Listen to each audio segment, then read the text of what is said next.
Let me introduce you Benny, who is a bright and curious 12-year-old boy living with cystic fibrosis. He often misses school due to frequent hospitalization and at-home care, and he just wants to feel connected again to other kids, his learning, and his life. There are thousands of kids living like Benny in Hungary and millions worldwide.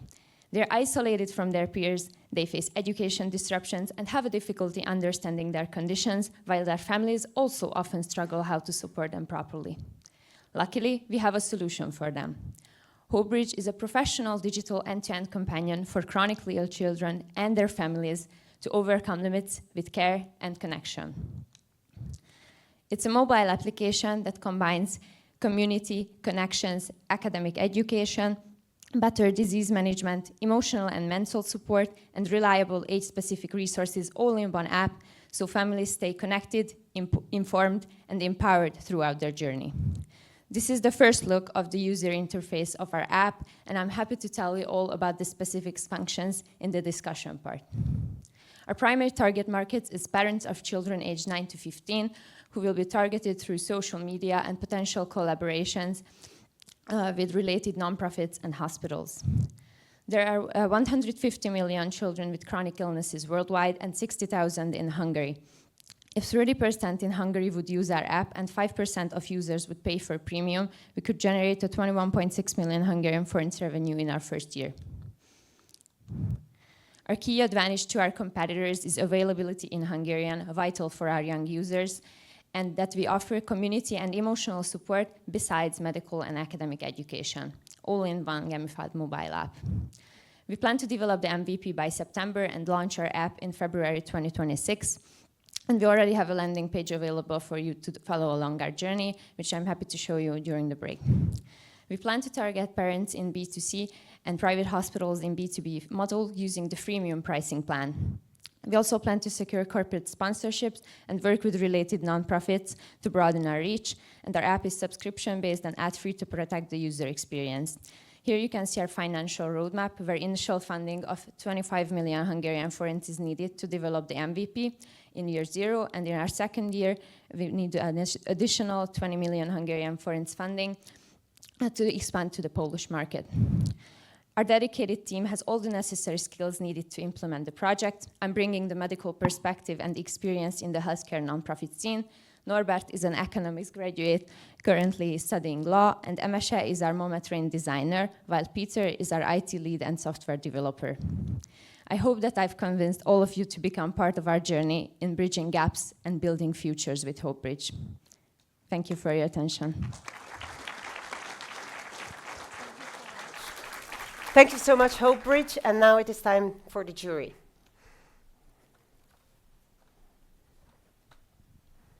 Okay. Yep. Yeah. So I'm gonna start with, first of all, congrats for the presentation. It was really well flowing, and yeah, we got the point. But I'll ask the obvious question: what are your top 2 or 3 features? You mentioned that you'll talk about it during the discussion. Thank you for this question.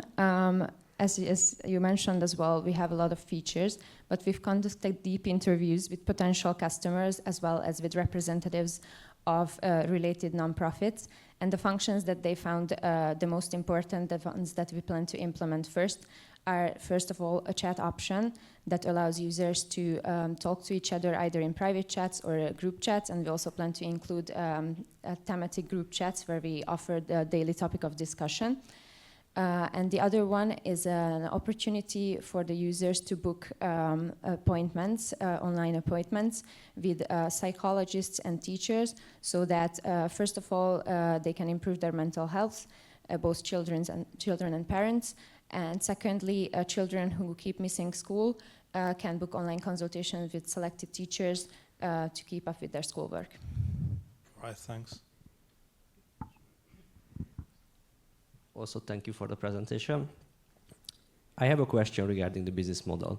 So you mentioned that you are starting with a freemium model, and there will be also a premium model available. So the first question is, what will be the difference between the two? And the other question is, how will you convince others to pay for the solution which is also available for free? Thank you for the question. The freemium, so the free option, will include like mostly information about different chronic diseases, their management, several medical diagnostics and examination procedures, so they can better understand what is happening to them. But all of this is going to be presented mostly in a text-based or slightly animated form. And in the premium version will be all the other functions available. For example, the chat option, the database of teachers and psychologists, all of the medical information in a more understandable animated form, as well as other functions like a customizable avatar, for example, for children. And they can complete quizzes after they've learned about different chronic diseases and their management and different medical diagnostic procedures.